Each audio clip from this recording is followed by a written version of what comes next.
It's me, Zoe! Ang batang from this to this! Opo, ngayon nga sobrang busy namin dito sa school.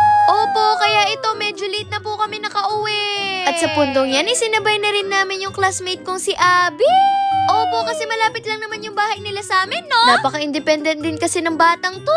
At tuwang-tuwa nga daw po siya kasi makakatipid siya ng pamasahe. Pero hindi niya alam, ililista ko yun. Hoy, Zoe, hindi ka maggagano. At ito nga, nandito na ako sa bahay. At sa kusina kagad yung diretso ko kasi siguradong nandun si Mommy. Alam kasi ni Mommy, pag galing kami sa school, lagi kaming gutom. Kaya ito may mga ginagayat na naman siya. Matagal na rin kasi kaming hindi nakakakain ng pizza, kaya ito yung naisip niyang gawin. Opo, kaya masaya na naman yung batang from this to this nyo. At dahil alam kong matatagalan si Mommy, ito, tutulungan na natin siya. Sabi ko nga sa inyo, kami lang yung cookies dito sa bahay, no? Hoy, Zoe, si Mommy mo lang yun. At sa puntong yan, kinuha ko na yung yadyara ng cheese. Opo, kasi maraming cheese yung kailangan, no? At ito nga, ready na yung mga gagamitin namin. At buti na lang talaga nakikisama tong si Bunso. Kaya naman, from this to this. Ay naku, siguradong masarap na naman ang gising ng kapatid kong si Zayo. Habang kami ni Mami dito, nahihirapan. Hoy Zoe, hindi ka magdadrama.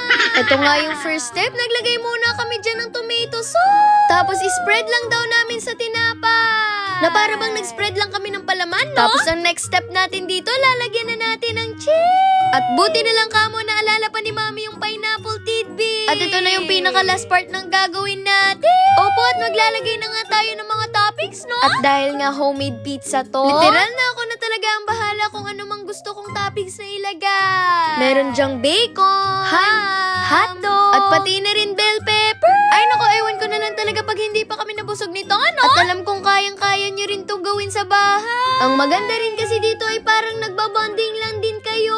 Aminin nyo, pwede na talaga kaming maging pizza maker. Hoy Zoe, imbento ka na naman. At ito na nga, nagising na yung kapatid kong si Zayo. At hindi ko talaga mapigilan papakin yung pineapple, no? Hoy Zoe, ilalagay pa yan sa pizza nyo. At ang sarap pagmasdan pag ganitong kasweet yung mga kapatid mo, no? Pero mas masarap pa rin pagmasdan pag isasalang na yung pizza na ginawa nyo. Marami na rin namang beses na gumawa kami ng ganito. Pero nakaka-excite pa rin talaga. Hoy Zoe, hindi pa luto yan. At inip na rin nga dyan yung kapatid kong si Zayo. At speaking of inip na inip, sa sobrang inip ng batang from this to this, ito nang hunting na ng mga pang-ulam. At ito na nga, luto na yung first batch. Aminin nyo, natakam kayo sa itsura. At syempre, naghanda na rin si Mami ng malamig na inumin. Na para bang nag-order talaga kami sa labas, no? Ano Zayon, ang ganda na ng ngiti natin, Hello po, ito na yung order nyo. At dahil nga luto na rin yung second batch, ito, kakain na tayo. Itadakimasu. Hoy Zoe, hindi ka gagano. In fairness talaga, sobrang sarap. At syempre, masaya na naman tong kapatid kong si Zayo. Pati na rin si Mami at Daddy. Ayun lang. Bye!